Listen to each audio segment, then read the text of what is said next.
if you're a mother to a daughter, I want you to practice breaking the generational cycle of nitpicking her. We always want so badly for our girls to be well mannered, to be accepted by everybody, to be well liked. And we also want them to be obedient to us to the point where we will do all of that and we nitpick them into people pleasing tendencies. And then we essentially become their first bullies. And I'm not saying that you don't want to correct them, because I do think that sometimes people take this type of message and they're like, no, you have to correct your children. I'm not talking about your daughter being unnecessarily sassy or she just has like this attitude problem. I'm talking about the little things. And this is very well meaning. This is no shade to our mothers.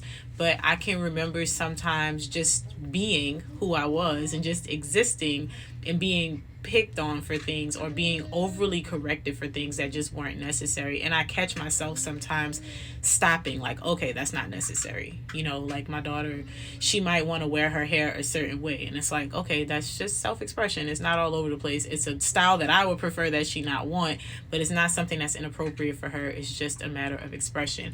They might want to wear their clothes a certain way versus what you pick out for them. As long as it's appropriate, it's okay. Right. And I think that one of the things that I noticed is when I started doing this, my children became more confident, especially my daughters. So my oldest daughter, I used to kind of be like, oh, you sure you want to wear that? Why don't you wear this? And it would make her second guess an expression of herself, which is her fashion choices.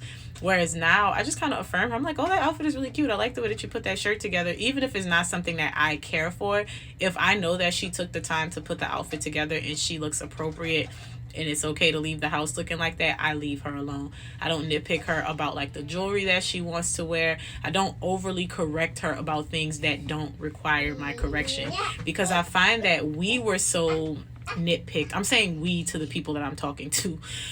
We were so overly corrected and nitpicked so frequently that it caused us to feel like people's external validations mattered more than they actually did. And how long did it take you to get out of that? Yeah, you were probably a people pleaser. Do you want that for your daughter? So I would encourage you to start working on breaking that cycle or breaking that practice. Even though we don't think much of it or we don't think that it's that big of a deal, it can be something that can lead them to being more of like people pleasers and always seeking validation from other people. And I know I don't want that for my daughters, and you probably don't want that for yours either, but that's a little thing that I didn't notice I was doing. And I think that it might be helpful for other mommies to know.